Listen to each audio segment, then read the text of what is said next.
Welcome back, students.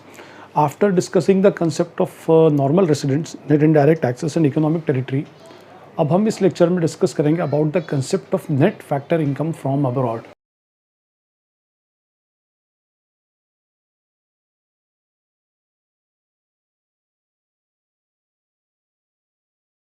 Factor income from abroad के concept को discuss करने से पहले आपको एक डिस्क्लेमर दे दूं that for understanding the concept of NFIA, net factor income from abroad, first you have to understand or know the meaning of normal resident as well as the economic territory. आपको economic territory और normal resident का meaning और concept बहुत अच्छे से समझ में आना चाहिए. तो अगर आप ये लेक्चर देख रहे हैं और तो आपको इससे पहले normal resident as well as economic territory का लेक्चर भी देखें ताकि ये कंसेप्ट आपको इजीली क्लियर हो जाए इसमें.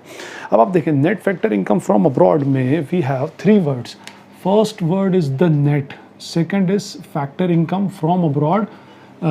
ये है नेट को बाद में डिस्कस करते हैं. फैक्टर इनकम मीन्स हम ऑलरेडी डिस्कस कर चुके हैं, there is a dedicated lecture also. Factor income is a bilateral payment received against providing of factors of production. हमारे पास 4 factors of production होते हैं. First factor of production is land, second is labor, third is capital and fourth is entrepreneurship skills. और जब ये factors of production अगर हम इनके owner हैं और हम इसको प्रोवाइड कर रहे हैं, then we receive some sort of payment against the consideration of these factors of production. Land के अगेंस्ट हमें मिलेगा रेंट एंड रॉयल्टी, और लेबर के अगेंस्ट रिसीव होता है वेजेस और सैलरीज, और कैपिटल के अगेंस्ट रिसीव होता है इंटरेस्ट, और एंटरप्रेन्योरशिप स्किल्स के अगेंस्ट रिसीव होता है प्रॉफिट. तो these 4 are called as the factor income. हमारी ये फैक्टर जो रिसीव कर रहा है उसके लिए फैक्टर इनकम है. तो चलिए कौन रिसीव करेगा? Owner of these factors of production, जो इसका ओनर होगा. And who is the owner? आपको पता है there are 4 sectors which works parallel in the economy. These sectors are, first sector is the household sector, और ये sector होता है इन सारे factors of production का owner. ठीक है, मीन्स लैंड भी किसके पास होगी? हाउस सेक्टर के पास. लेबर भी कहाँ से निकलेंगे? हाउस सेक्टर से. ठीक है, तो and second is the firm sector. Firm sector is the sector which uses all these factors of production and pays factor income against those factors of production. Firm sector ये factors of production को लेती है और उसके against क्या करती है? Factor payment करती है. हाउस होल्ड सेक्टर को फर्म के लिए that is called factor payment, और हाउस होल्ड सेक्टर के लिए the same amount will be called as a factor income. Third is the government sector. अच्छा, ये 3 सेक्टर मिल करके एक क्लोज्ड इकोनॉमी बनाते हैं. Closed economy means economy within the economic territory of the country. आपकी economic territory के अंदर जो भी activities होती हैं that is called the closed economy, और ये 3 sector parallelly उसमें work करते हैं. 4th sector is called as the external sector. External sector, और we can say rest of the world sector, और ये हमारी economic boundary के बाहर होता है. rest of the world जो भी बाहर है हमारी economic boundary के, हमारे लिए that is called the rest of the world. ठीक, तो फाइन. तो ये जो फैक्टर इनकम्स हैं, ये फैक्टर इनकम्स को अर्न करता है हाउस होल्ड सेक्टर, अर्न करेगी from the firm sector. Firm sector उसको यूज करके प्रोडक्शन करता है. तो ये जो अब्रॉड है, ये abroad represents the external sector और rest of the world sector. ठीक है, तो फैक्टर इनकम तो हो गया bilateral payment against the providing of factors of production, and abroad represents the external sector. हमारी क्लोज्ड इकोनॉमी के बाहर का जो भी एरिया, हमारी इकोनॉमिक टेरिटरी के बाहर का जो भी है, that is called the rest of the world. Fine. अब हम आगे बढ़ते हैं कि इसका मीनिंग क्या होगा. देखिए, हमारी एक इकोनॉमिक टेरिटरी है. Let's suppose this is our economic territory. ये अगर हमारी इकोनॉमिक टेरिटरी है तो बाहर की पूरी दुनिया हमारे लिए क्या कहलाएगी? रेस्ट ऑफ द वर्ल्ड, और we can say external sector. Fine. अब हमारे इकोनॉमिक टेरिटरी में 2 टाइप के पर्सन्स वर्क करते हैं. First, normal resident of our country और our economic territory, normal residents. And number 2, NRIs of our country. हमारे लिए NRIs हैं इसमें. रेस्ट ऑफ द वर्ल्ड में भी NRIs वर्क कर रहे हैं, और नॉर्मल रेसिडेंट्स वर्क कर रहे हैं, ठीक है, ये हम ऑलरेडी पढ़ चुके हैं। हमारी इकोनॉमिक टेरिटरी में हमारे नॉर्मल रेसिडेंट्स तो होंगे, तो अंडरस्टूड है, मेजॉरिटी तो हमारे नॉर्मल रेसिडेंट्स की होगी। हमारी इकोनॉमिक टेरिटरी के अंदर कुछ एनआरआईज होंगे। NRIs means the person whose centre of economic interest is the rest of the world. इन लोगों का सेंटर ऑफ इकोनॉमिक इंटरेस्ट हमारी ही इकोनॉमिक टेरिटरी होगी, ठीक है। इन लोगों का सेंटर ऑफ इकोनॉमिक इंटरेस्ट क्या होगा? Rest of the world. इधर एनआरआईज जो होंगे ये हमारे लिए एनआरआईज हैं, बट उस स्पेसिफिक कंट्री, जो भी कंट्री होगी रेस्ट ऑफ द वर्ल्ड, बाहर चाइना, पाकिस्तान, व्हाटएवर, इनके लिए centre of economic interest rest of the world होगा। और कुछ हमारे normal residents rest of the world में फैले हुए हैं जिनका सेंटर ऑफ इकोनॉमिक इंटरेस्ट हमारी इकोनॉमिक टेरिटरी होगी। Their centre of economic interest is our territory, ठीक। तो हमारे इस net factor income from abroad के कंसेप्ट के लिए हमें ये दो कंसेप्ट तो डिस्कस नहीं करना, क्योंकि ये हमारे नॉर्मल रेसिडेंट्स है, हमारी इकोनॉमिक टेरिटरी में काम कर रहे हैं, तो कोई प्रॉब्लम ही नहीं है, तो हमारी नेशनल इनकम का पार्ट होगा। और ये एनआरआईज हैं, एनआरआईज हमारे लिए है, मींस हमारे लिए एनआरआईज है मींस उस स्पेसिफिक कंट्री के लिए वो नॉर्मल रेसिडेंट्स है, तो they are working and their centre of economic interest is that specific country. अब बचे कौन? NRIs working in our economic territory and normal residents of our country working in the rest of the world। बस अब होता क्या है, ये normal residents rest of the world को they are providing land, labour, capital and entrepreneurship skills to rest of the world. ये लोग हमारे normal residents rest of the world को land, labour, capital, entrepreneurship skills दे रहे हैं। In the same way, NRIs working in our economic territory are providing land, labor, capital and entrepreneurship skills to our economic territory। तो ये वो लोग हैं जो हमारे नॉर्मल रेसिडेंट्स हैं और रेस्ट ऑफ द वर्ल्ड को फैक्टर्स ऑफ प्रोडक्शन प्रोवाइड कर रहे हैं। ये वो लोग हैं जो एनआरआईज है हमारी इकोनॉमिक टेरिटरी के लिए और हमारी इकोनॉमिक टेरिटरी को फैक्टर्स ऑफ प्रोडक्शन प्रोवाइड कर रहे हैं। फाइन, अब जब ये रेस्ट ऑफ द वर्ल्ड को फैक्टर्स ऑफ प्रोडक्शन प्रोवाइड करें तो naturally they will receive factor income from rest of the world. क्या रिसीव करेंगे? लैंड के अगेंस्ट वही जो हमारे सारे फैक्टर इनकम, अब उस पर हम बार बार डिस्कस नहीं करते। They are receiving factor income from abroad. और ये जो एनआरआईज हमारी इकोनॉमिक टेरिटरी में काम कर रहे हैं, they are also receiving factor income from our economic territory. अब ये जो लोग हैं इनका सेंटर ऑफ इकोनॉमिक इंटरेस्ट क्या है? हमारी इकोनॉमिक टेरिटरी है। मींस इस फैक्टर इनकम से हमारी इकोनॉमी में कंट्रीब्यूशन होगा, मींस हमारी इकोनॉमी के लिए कंट्रीब्यूट करेगा ये फैक्टर इनकम।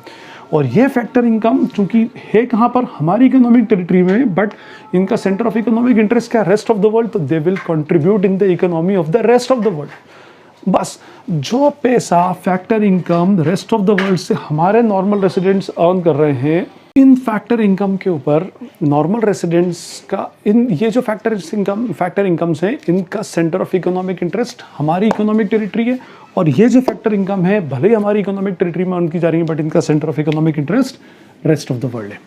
तो ये जो फैक्टर इनकम हमारे normal residents rest of the world में अर्न कर रहे हैं, ये कहलाता है, this will be called age factor income from abroad. ठीक है। और ये जो अमाउंट है जो हमारी इकोनॉमिक टेरिटरी में एनआरआईज अर्न कर रहे हैं और उनका centre of economic interest rest of the world है, this is called as the factor income to abroad.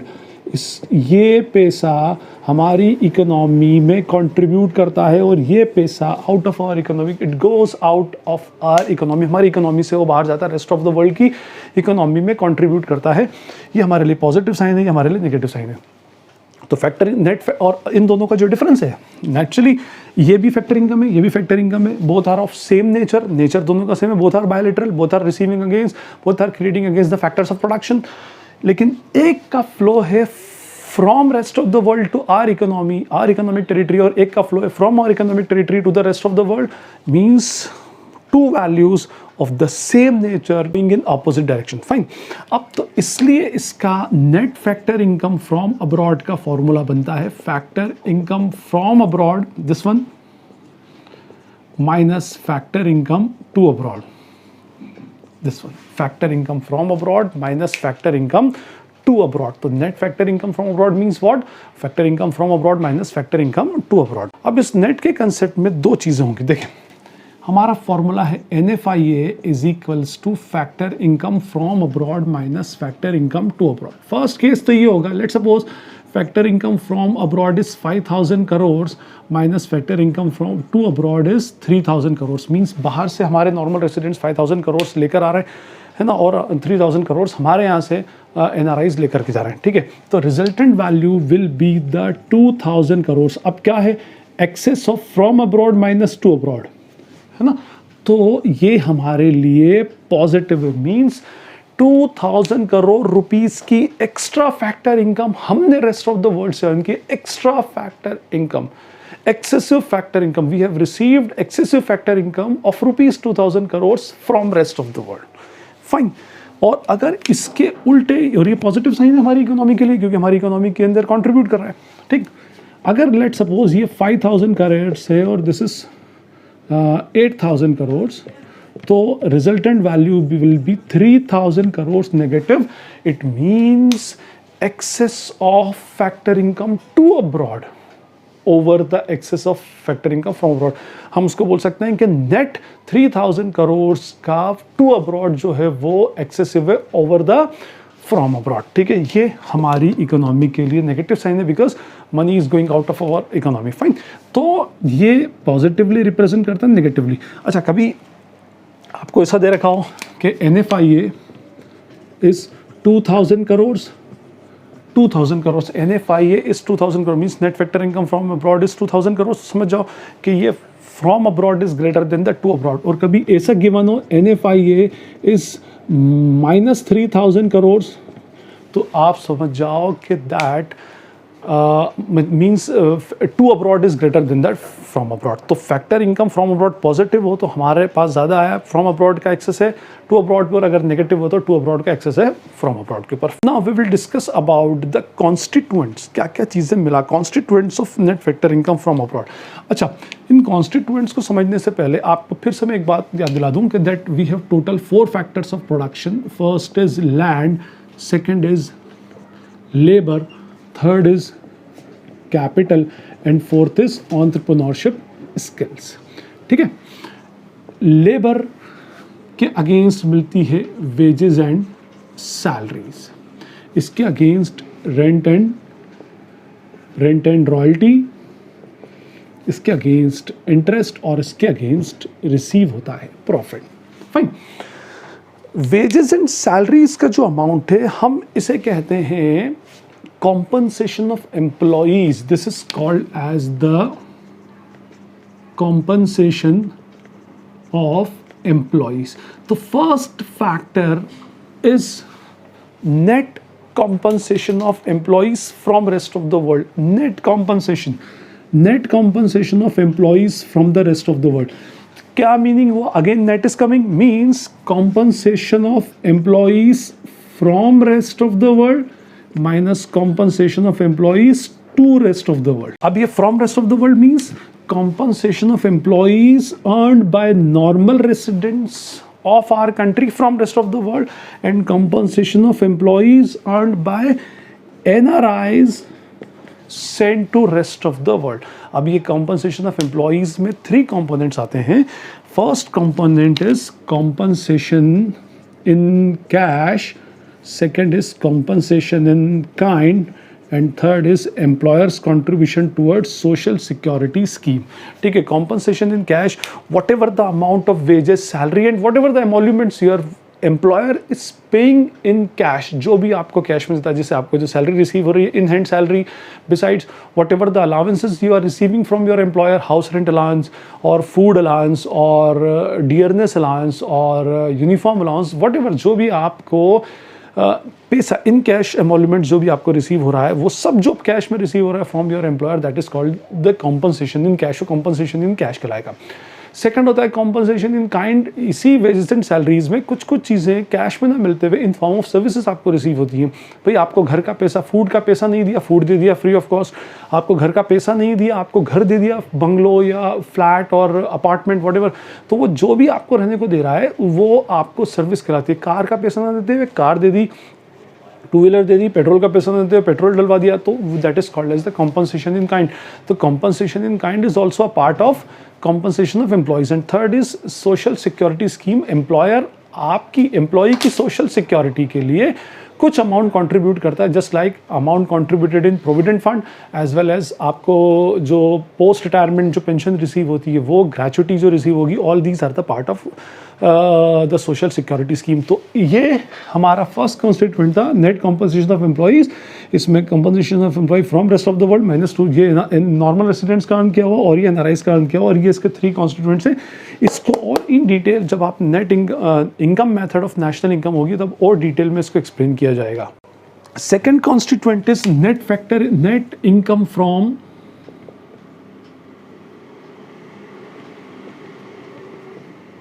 Property and entrepreneurship.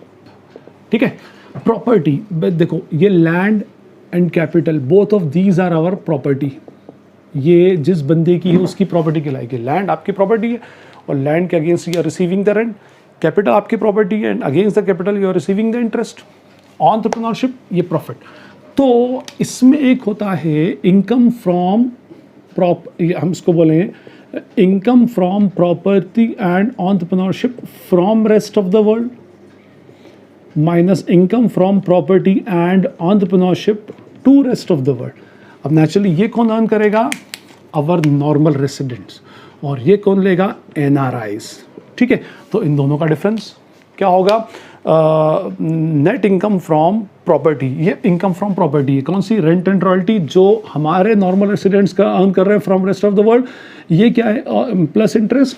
और ये जो है ये जो रेंट रॉयल्टी एंड इंटरेस्ट है जो एनआरआईज अर्न कर रहे हैं from our economic territory and उनका सेंटर ऑफ इकोनॉमिक इंटरेस्ट बाहर है। तो इन दोनों का जो डिफरेंस होगा that is called as net income from property. Entrepreneurship के अंदर होता है प्रॉफिट, और प्रॉफिट के देयर आर बेसिकली 2 पार्ट्स। एक प्रॉफिट जिसको हम बोलते हैं distributed profit, and distributed profit is called as the dividend, ये डिविडेंड कहलाता है। और एक होता है undistributed profit, and undistributed profit is also called as the retained earnings. ठीक है, तो we are talking about the distributed profit. जो भी प्रॉफिट होगा, और वो प्रॉफिट जो हमारे नॉर्मल रेसिडेंट्स कहाँ से अर्न कर रहे हैं? From the rest of the world, और वो प्रॉफिट जो एनआरआईज अर्न कर रहे हैं फ्रॉम आवर इकोनॉमिक टेरिटरी। तो उन दोनों का जो डिफरेंस होगा that is called the net income from the property, sorry net income from entrepreneur. Last constituent is the retained earnings. अब ये रिटेन्ड अर्निंग्स क्या? देखो, हमने ऑलरेडी डिस्कस किया था कि नॉर्मल रेसिडेंट में बी एन इंडिविजुअल और एन ऑर्गेनाइजेशन और एन एंटरप्राइजेस, कोई कंपनी भी हो सकती है। अब नॉर्मल रेसिडेंट कंपनीज का जो रिटेन अर्निंग्स है minus retain earnings of NRI companies, वो कंपनीज जो नॉर्मल रेसिडेंट कंपनीज है वर्किंग आउटसाइड आवर कंट्री, और वो कंपनीज जो एनआरआई कंपनीज है working in our economic territory, उन दोनों की जो रिटेन अर्निंग्स है, जो संभाल कर रखा गया अनडिस्ट्रीब्यूटेड प्रॉफिट है, उन दोनों का जो डिफरेंस होगा that is called as the net retain earning. And this is our third constituent. The first constituent कौन सा था? Net compensation of employees from rest of the world. ठीक है, समझ गए उसको।